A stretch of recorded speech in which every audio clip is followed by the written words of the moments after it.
મિત્રો, Olympic games વખતે Argentina દેશના એથ્લેટ પર વિશ્વભરના લોકોની નજર રહેતી હોય છે. તેમાં પણ સોકર એટલે કે ફૂટબોલની જો વાત કરવામાં આવે તો લિયોનેલ મેસી અને મેરેડોનાની યાદ આવ્યા વગર રહે નહીં. આજે ફરી એકવાર આર્જેન્ટિના દેશનું નામ ભારતમાં લેવાઈ રહ્યું છે, જેનું કારણ છે તાજેતરમાં વડાપ્રધાન મોદીએ આ દેશની લીધેલી મુલાકાત.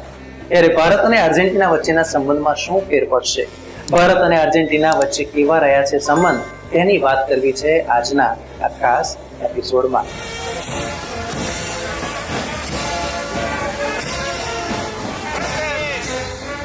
નમસ્કાર, રિયલ વોઇસ ઓફ ઇન્ડિયામાં આપનું હાર્દિક સ્વાગત. મારું નામ છે નેહલ મોદી. વડાપ્રધાનની વાત કરીએ તો તે પહેલા કેટલીક માહિતી આ દેશ એટલે કે આર્જેન્ટિના વિશે પણ આપણે આપી દઈએ.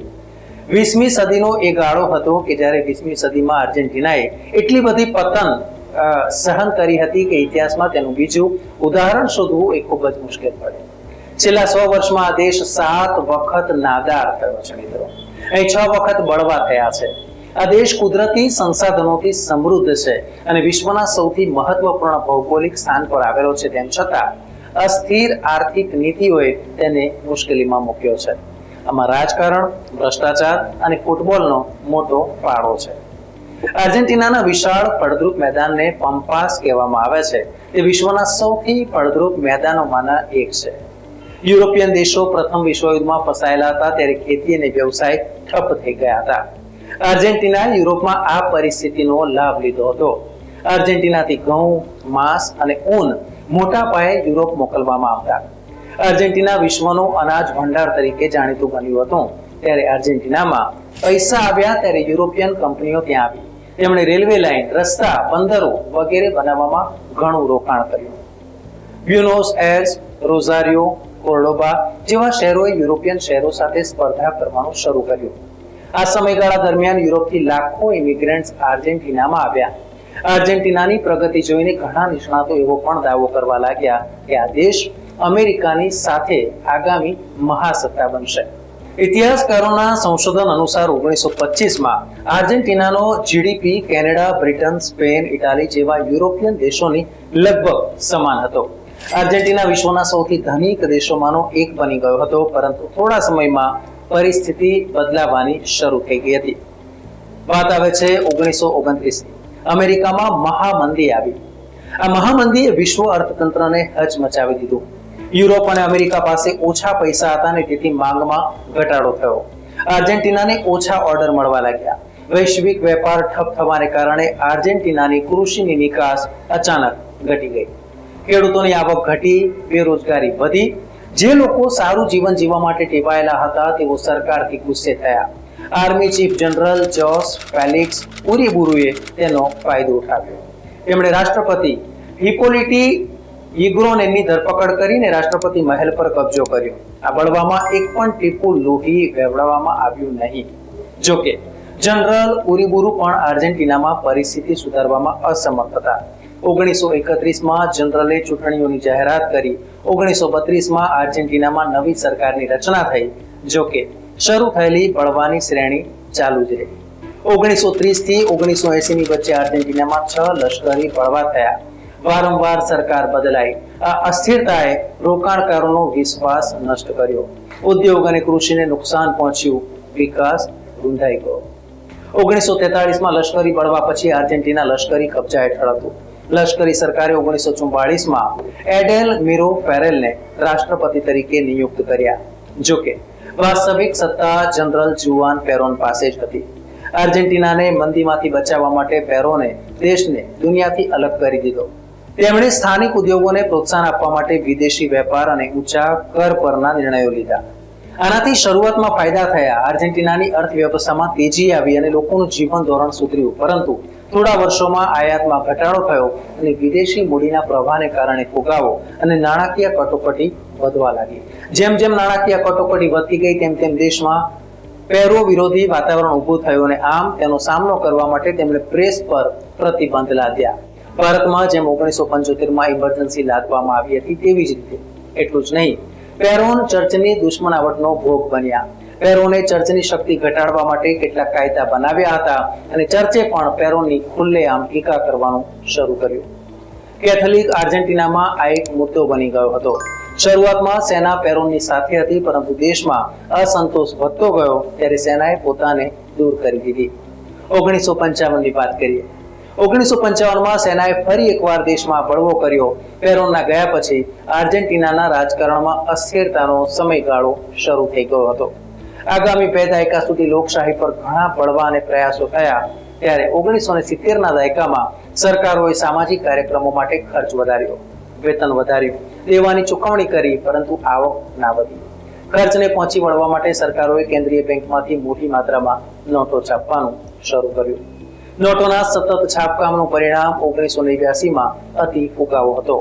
ફુગાવો 3000% જેટલો વધી ગયો હતો. દુકાનોમાં માલના ભાવ દરરોજ બદલાવા લાગ્યા. લોકો નોટોથી ભરેલી થેલીઓ સાથે બ્રેડ ખરીદવા જતા. આર્જેન્ટિનાના ચલણ પેસો પરથી વિશ્વાસ લોકોને સંપૂર્ણપણે ઉઠી ગયો હતો. વાત કરીએ 1991માં આર્જેન્ટિનાના રાષ્ટ્રપતિ કાર્લોસ મેનેમે પેસોને US સાથે જોડવાનો નિર્ણય લીધો. સરકારે નક્કી કર્યું કે એક પેસોનું મૂલ્ય $1 બરાબર હશે. પેસોનું મૂલ્ય ડોલરની બરાબર રાખવાથી આર્જેન્ટિનાનું ચલણ ખૂબ જ મજબૂત બન્યું. મજબૂત ચલણનો ગેરલાભ એ હતો કે આર્જેન્ટિનાના માલ વિશ્વમાં મોંઘા થયા અને તેને કારણે આર્જેન્ટિનાની નિકાસ ઘટવા લાગી. તે જ સમયે આર્જેન્ટિનામાં અન્ય દેશોમાંથી આયાત થતી વસ્તુઓ સસ્તી થઈ. આનો ગેરલાભ એ થયો કે આર્જેન્ટિનાના લોકોએ મોટી સંખ્યામાં વિદેશી વસ્તુઓ ખરીદવાનું શરૂ કર્યું અને આને કારણે સ્થાનિક કારખાનાઓ અને ઉદ્યોગો બંધ પડી ગયા. બેરોજગારી ચરમસીમાએ પહોંચી ગઈ. જ્યારે દેશમાં ડોલર ખતમ થવા લાગ્યા અને અર્થતંત્ર પડી ભાંગ્યું ત્યારે સરકાર તેને સંભાળી ના શકી. 2001માં પેસોનું મૂલ્ય અચાનક તીવ્ર ઘટાડા સાથે આગળ વધ્યું. બેંકો લૂંટાઈ ગઈ અને દેશ તેના દેવા ચૂકવવામાં નિષ્ફળ ગયો. દેશ નાદાર થયો. જુવાન પેરોનથી લઈને પછીના નેતાઓ સુધી આર્જેન્ટિનાના નેતાઓએ ફૂટબોલનો ઉપયોગ કર્યો અને રાષ્ટ્રીય ગૌરવના સાધન તરીકે અને જનતાનું ધ્યાન ભટકાવવા માટે તેનો ઉપયોગ કર્યો. ઉદાહરણ તરીકે વર્ષ 1978ના વર્લ્ડ કપ પહેલા દેશ સરમુખત્યારશાહી, માનવ અધિકારોના ઉલ્લંઘન અને આર્થિક કટોકટીથી પીડાતો હતો, પરંતુ સરકારે વર્લ્ડ કપનો ઉપયોગ પ્રચાર તરીકે કર્યો. આર્જેન્ટિનાએ ફાઇનલ જીતી લીધી અને લોકો ખૂબ જ ખુશ થયા. ભલે દેશમાં સૈન્યનો અત્યાચાર ચાલુ રહ્યો, 1978ના વર્લ્ડ કપ માટે આર્જેન્ટિનાએ આજના સંદર્ભમાં સ્ટેડિયમ અને માળખાગત સુવિધા પર વાત કરીએ તો આજના લગભગ 6000 કરોડ રૂપિયા જેટલો ખર્ચ કર્યો હતો. જ્યારે દેશ પહેલેથી જ દેવામાં ડૂબેલો હતો ત્યારે મોંઘવારી પણ ખૂબ જ વધી ગઈ હતી અને ત્યારે આ ખર્ચ કરવામાં આવ્યો હતો. સરકારોએ જનતાને ખુશ કરવા માટે ફૂટબોલમાં ભારે રોકાણ કર્યું હતું, પરંતુ જરૂરી સુધારાઓ અને ઉદ્યોગોમાં રોકાણ ના કર્યું. પરિણામે ફૂટબોલે આર્જેન્ટિનાના નેતાઓને રાજકીય લોકપ્રિયતા અપાવી, પરંતુ દેશ આર્થિક રીતે વધારે ને વધારે પાછળ ગયો. જનતા પણ રમતના ઉત્સાહમાં ખોવાઈ ગઈ અને ભ્રષ્ટાચાર અને બેરોજગારી જેવી વાસ્તવિક સમસ્યાઓ પરથી ધ્યાન ગુમાવી દીધું. આર્જેન્ટિનાનો ફૂટબોલનો ક્રેઝ નેતાઓ માટે એક શક્તિશાળી વિક્ષેપ બન્યો. સરકારો જનતાને ખુશ રાખવા માટે રમતગમતના નામે અતિશય ખર્ચ કરતી રહી અને મહત્વપૂર્ણ આર્થિક નિર્ણયો મુલતવી રાખતી રહી, જેને કારણે આર્જેન્ટિના લાંબા સમય સુધી આર્થિક સંકટમાંથી બહાર ના આવી શક્યું. મિત્રો, આટલું જો આપ સમજ્યા છો તો હવે આપણે ખ્યાલ આવશે કે વડાપ્રધાન મોદીની એન્ટ્રી આર્જેન્ટિના માટે કેમ મહત્વની છે. વડાપ્રધાન નરેન્દ્ર મોદી 5 જુલાઈના રોજ આર્જેન્ટિનાના રાષ્ટ્રપતિ ઝેવિયર માઇલીને મળે છે. રાષ્ટ્રપતિ ઝેવિયરે પીએમ મોદીને ભેટીને તેમનું સ્વાગત કર્યું.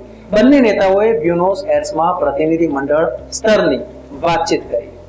માહિતી અનુસાર મોદી અને ઝેવિયરે આવશ્યક ખનિજો, વેપાર રોકાણ, ઉર્જા, કૃષિ સહિત અનેક ક્ષેત્રોમાં દ્વિપક્ષીય સહયોગ વધારવાની ચર્ચા કરી. બંને દેશો વચ્ચે લિથિયમ પુરવઠા ઉપર પણ ચર્ચા થઈ. આર્જેન્ટિના પાસે વિશ્વમાં 3જા ક્રમનો સૌથી મોટો લિથિયમનો ભંડાર છે અને ભારત માટે લિથિયમ એ આજના સમયમાં ખૂબ જ માંગ ધરાવે છે. લિથિયમ આયન બેટરી, ઇલેક્ટ્રોનિક વાહનો, મોબાઈલ બેટરી અને આ ઉપરાંત માનસિક રોગની સારવારમાં પણ તેનો દવા તરીકે ઉપયોગ થાય છે. વડાપ્રધાન મોદીએ આર્જેન્ટિનામાં ત્યાંના લોકોના નેશનલ હીરો અને સ્વાતંત્ર્ય સેનાની જનરલ જોસ ડી સાન માર્ટિનને તેમના સ્મારક પર શ્રદ્ધાંજલિ આપી. દક્ષિણ અમેરિકન દેશો આર્જેન્ટિના, ચીલી અને પેરુને સ્વતંત્રતા આપનાર સાન માર્ટિનને મુક્તિદાતા તરીકે પણ ઓળખવામાં આવે છે. પીએમ મોદી અને રાષ્ટ્રપતિ ઝેવિયર મિલાઈએ વેપાર, સુરક્ષા, કૃષિ, અવકાશ સહિતના વિવિધ મુદ્દાઓ પર ચર્ચા કરી. પીએમ મોદીએ ભારત મર્કોસુર પ્રાથમિક વેપાર કરારને આગળ વધારવા માટે આર્જેન્ટિના પાસે સમર્થન માંગ્યું. તેમણે કહ્યું કે તે બંને દેશો માટે ફાયદાકારક રહેશે. બંને નેતાઓએ સંરક્ષણ ક્ષેત્રમાં સહયોગ વધારવા ચર્ચા કરી. બંને નેતાઓએ કહ્યું કે કૃષિ ક્ષેત્ર બંને દેશોની અર્થવ્યવસ્થા માટે મહત્વપૂર્ણ છે અને આ માટે શક્ય તેટલી વહેલી તકે કૃષિ પર જોઈન્ટ ટાસ્ક ફોર્સની બેઠક બોલાવવા માટે સૂચના આપવામાં આવી. પીએમ મોદીએ આરોગ્ય તેમજ દવા ક્ષેત્રમાં ભારત આર્જેન્ટિનાને ઓછા દરે ઉચ્ચ ગુણવત્તાવાળી દવા આપી શકે છે તેની પણ ચર્ચા થઈ. તેમણે માંગ કરી કે આર્જેન્ટિના ભારતીય દવાઓના બજારમાં પ્રવેશને સરળ બનાવે અને તે માટે નિયમોમાં જરૂરી ફેરફાર કરે કે જેથી આર્જેન્ટિનાના લોકોને સસ્તી અને જીવન રક્ષક દવા મળે. આર્જેન્ટિનાએ ભારતીય દવાઓની આયાત માટે ઝડપી મંજૂરી માટે માહિતી આપી. જો આર્જેન્ટિના દવા માટેના કરાર કરે છે તો ભારતને એક મોટું દવાનું માર્કેટ મળી શકે છે અને તેનો સૌથી મોટો લાભ ગુજરાતને મળશે, કારણ કે મોટાભાગની ફાર્મા કંપનીઓ ગુજરાતમાં છે. બંને નેતાઓએ ઉર્જા અને ખનિજ ક્ષેત્રમાં સહયોગ અંગે ચર્ચા કરી છે. ત્યારે વડાપ્રધાન મોદીએ ભાર મૂક્યો કે ભારતની વધતી જતી ઉર્જા અને ઔદ્યોગિક જરૂરિયાતને ધ્યાનમાં રાખીને આર્જેન્ટિના ભારત માટે વિશ્વસનીય ભાગીદાર બની શકે છે. આર્જેન્ટિના પાસે વિશ્વનો બીજો સૌથી મોટો શેલ ગેસનો ભંડાર છે. આ સાથે જ લિથિયમ, તાંબુ, અન્ય ખનિજોના વિશાળ ભંડાર છે.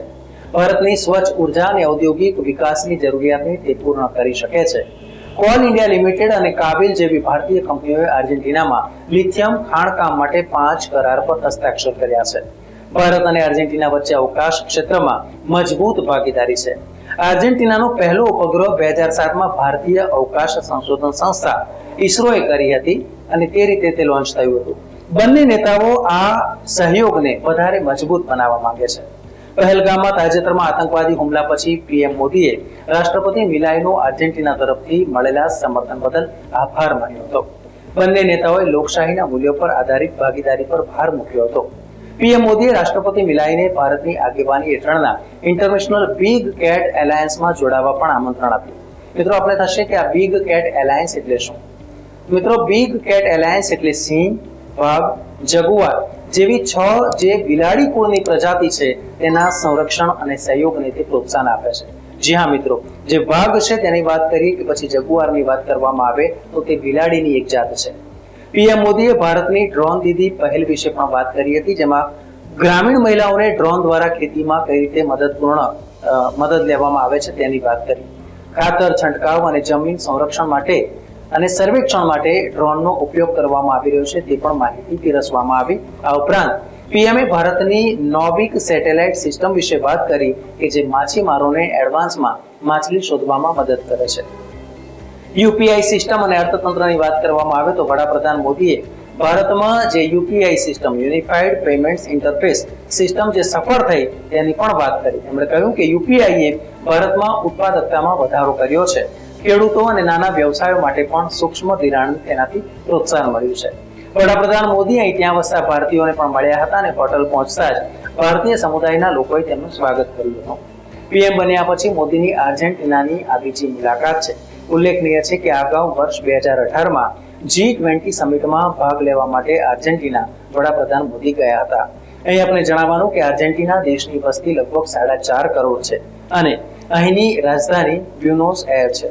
વડાપ્રધાન મોદી અગાઉ વર્ષ 2018માં ત્યાં ગયા હતા. ત્યારે એની પહેલાની જો વાત કરવામાં આવે તો ભૂતકાળમાં વડાપ્રધાન ઇન્દિરા ગાંધી 1968માં આર્જેન્ટિના પ્રવાસે ગયા હતા.